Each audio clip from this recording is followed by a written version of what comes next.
From the spectacular imagery of science fiction fantasized by writers like Arthur C. Clarke, the children of the 60s woke up to the astounding reality of humankind's first step on the lunar surface. Ignition sequence start. We have a liftoff. Tranquility Base here. The Eagle has landed. Across 41 months, 12 astronauts explored the surface of the moon. This is really a rock and roller ride, isn't it? But in 1972, almost as suddenly as they had begun, the manned missions abruptly ground to a cold halt. We leave as we came, and God willing, as we shall return. No human being has gone to the moon for over 40 years thereafter. So what was the importance of these lunar explorations? And why is it that despite the extraordinary legacy of 17 Apollo missions, the notion of colonizing the moon continues to hang on the horizon?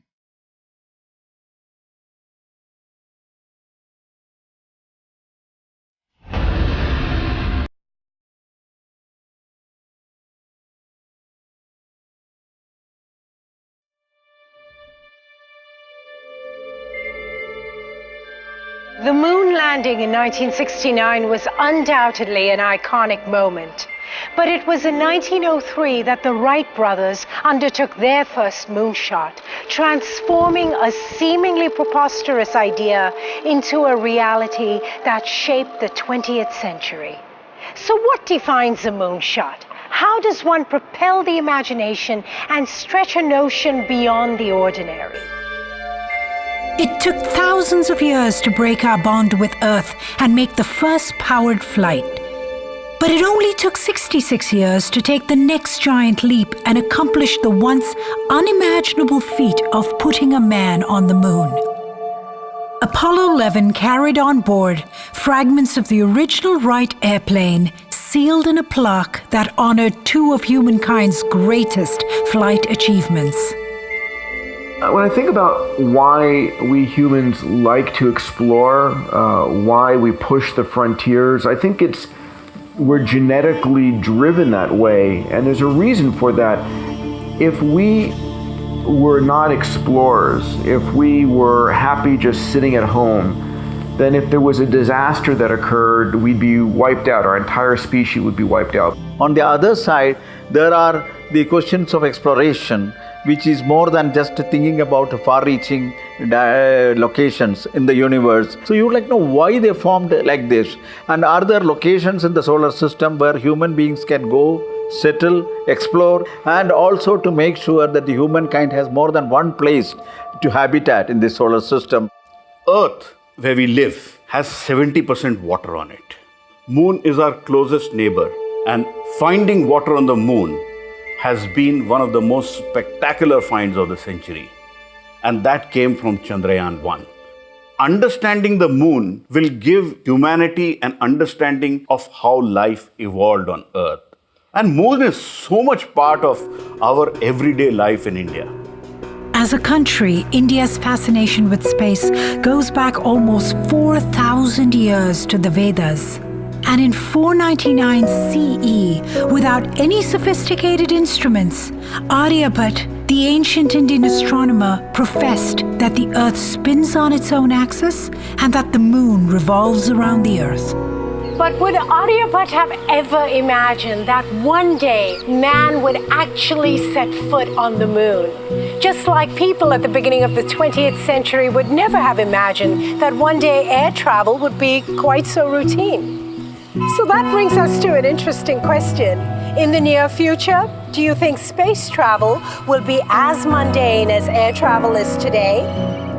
My personal dreams have been since my childhood to go to space. I grew up in the 60s when Apollo was just starting, when Star Trek was coming on TV as a show, and I believed and dreamed that I'd have a chance to go. And I said, I'm going to create a prize for private space flight, a prize that when it's won, gives me my ticket to space. And that was the birth of the Google Lunar X Prize.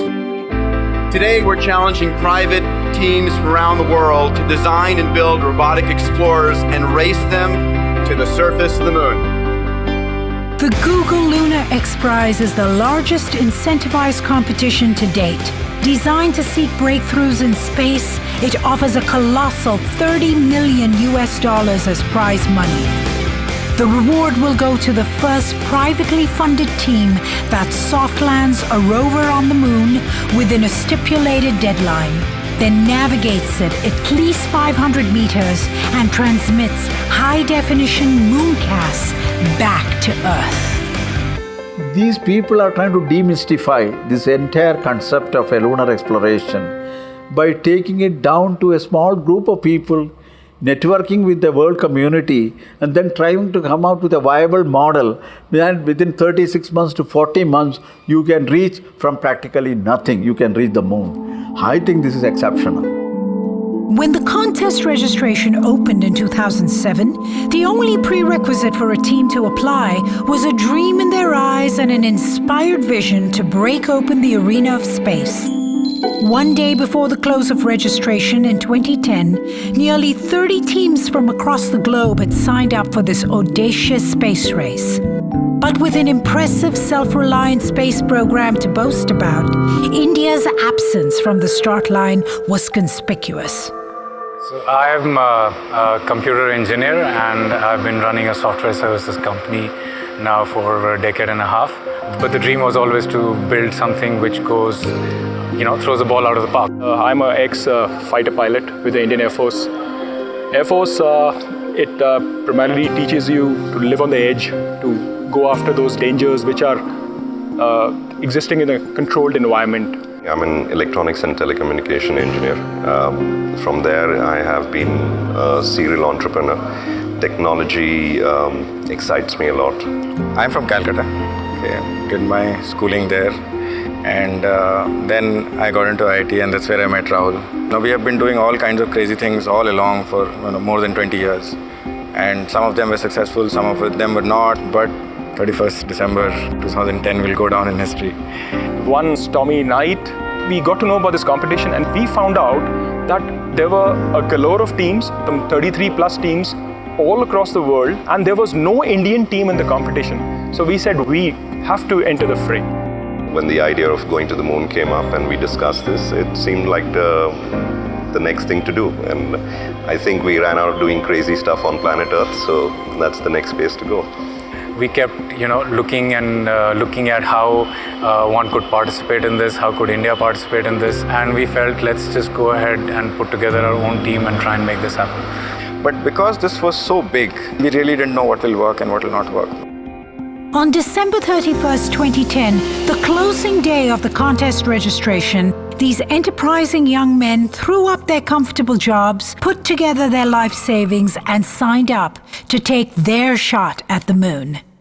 Very few startups would be bold enough to undertake a moon mission.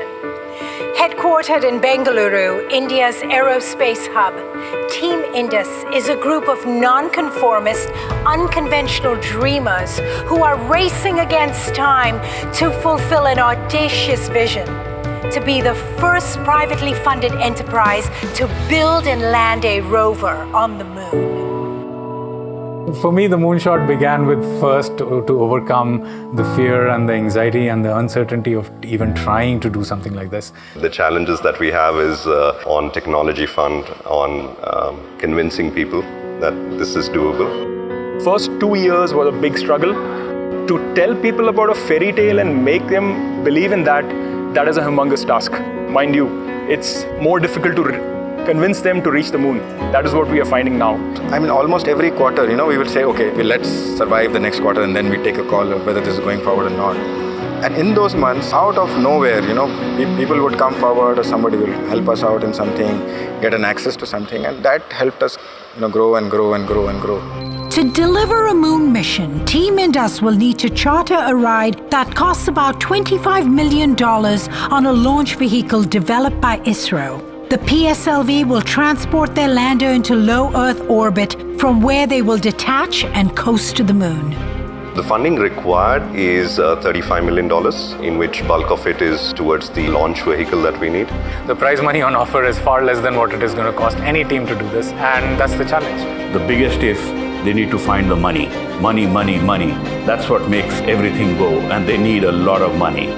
The ambitious technology challenge is compounded by the struggle to raise the enormous funds required for this mission, a sum that the team hopes to collect through a novel mix of equity financing, payload sales, and crowdsourcing.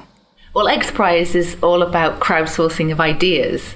The fascinating thing about the Team Indus platform is how ordinary people potentially can engage with the mission in real time in a way that a government couldn't possibly permit. And I think that will be the exciting genre of crowdsourcing on this project.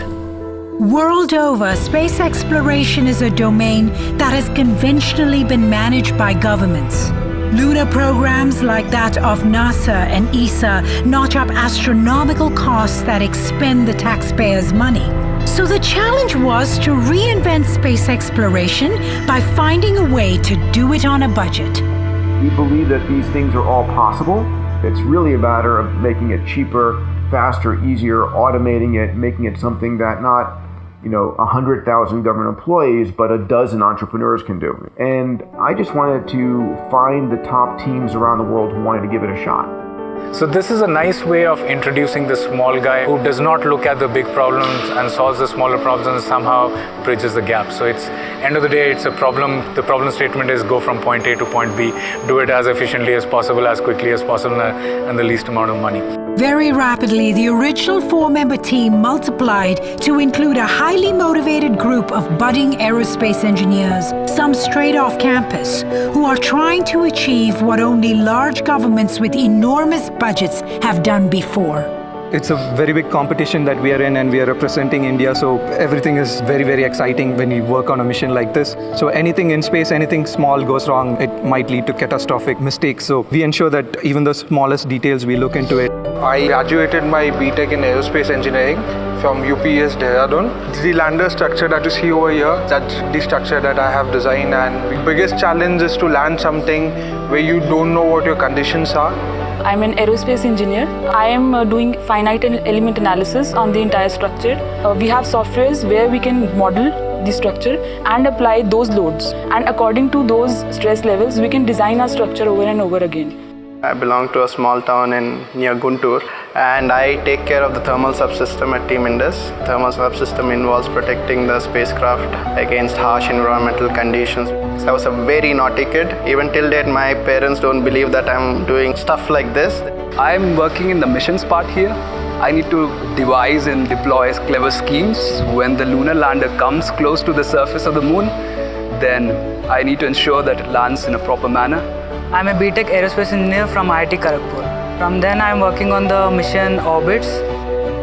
The mission orbit is the path on which the spacecraft will travel the approximately 4 lakh kilometers to the moon. Complex maneuvers need to be computed to keep it aligned on this course.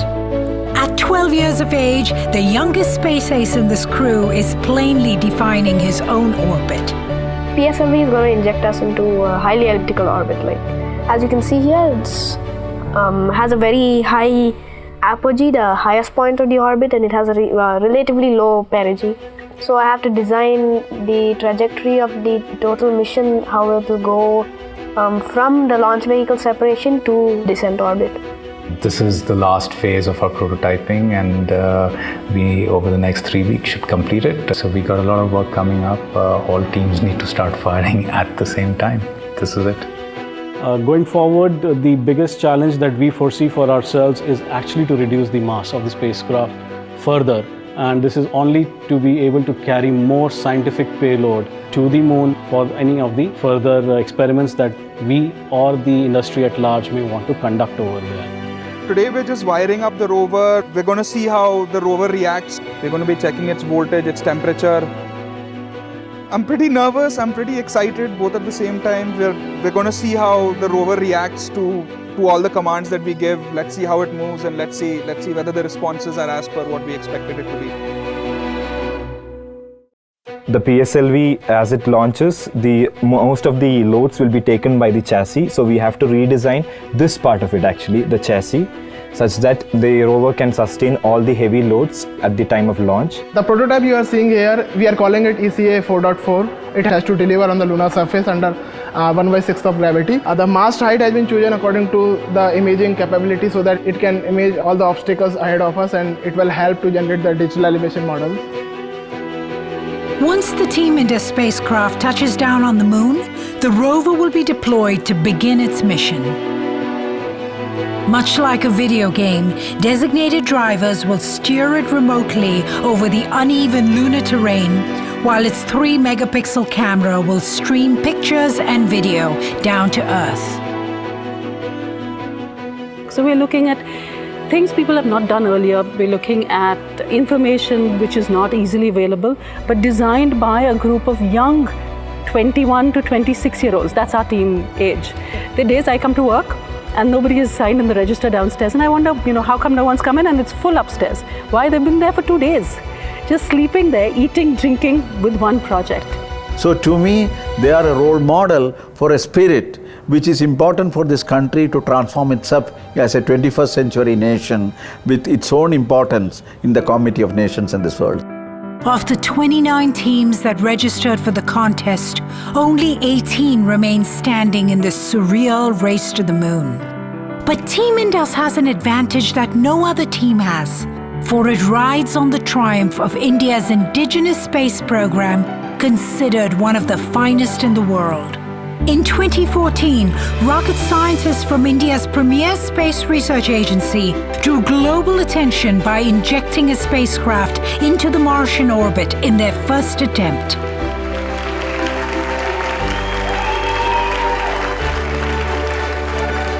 That too, in a mere $70 million, a tenth of NASA's spend on its Mars mission. Globally, if you take, India is one among the first 6 in the world as far as space is concerned. We are enhancing our capability. Also, we are striving to become state-of-the-art in this area. But for this, what we are looking for is an enhanced role for the Indian industry so that they would be able to build an operational launch vehicle or an operational satellite with the participation of private sector, public sector, and ISRO. For Team Indus, the next destination is Shar.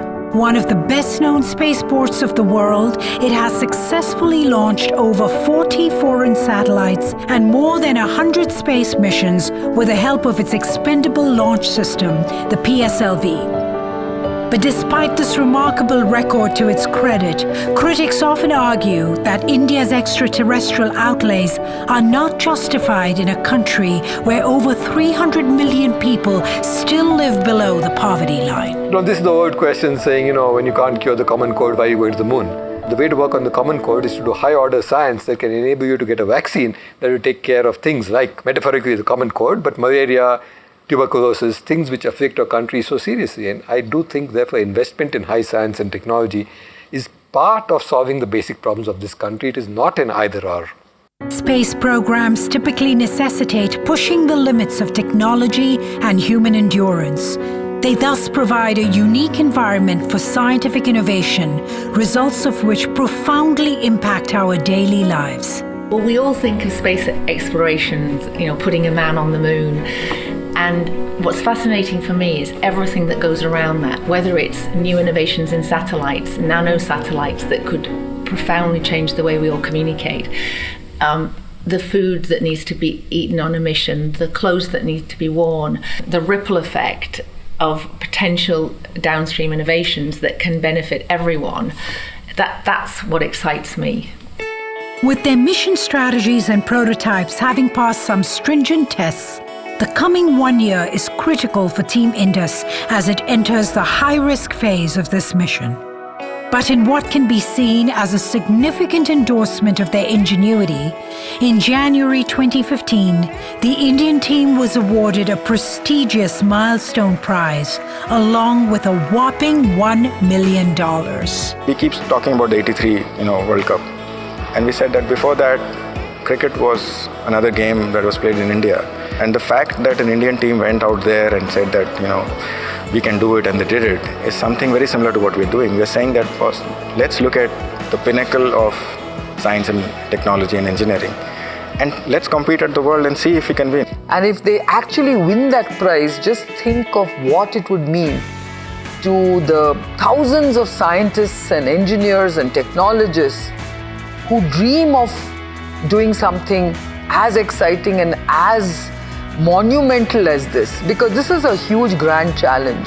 The Google Lunar X Prize has erased geographical boundaries and is banking on the collective wisdom of 18 teams from across the globe.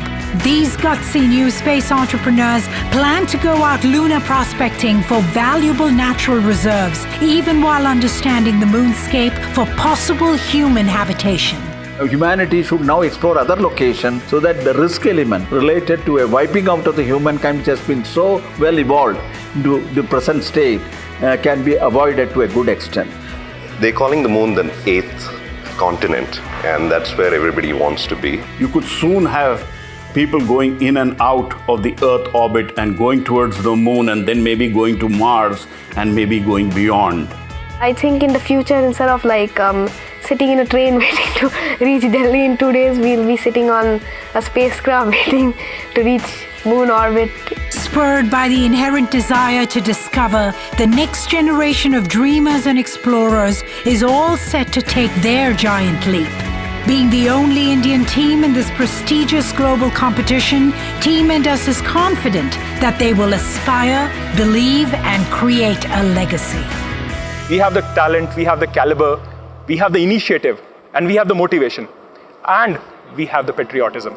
So we see it all the way through for India, for Team Indus, for us. The idea that a group of entrepreneurs can build a spacecraft and go toe-to-toe with the largest governments in the world, that's amazing. This is not whether we do it, this is just a matter of time, and Team Indus is definitely going to do this.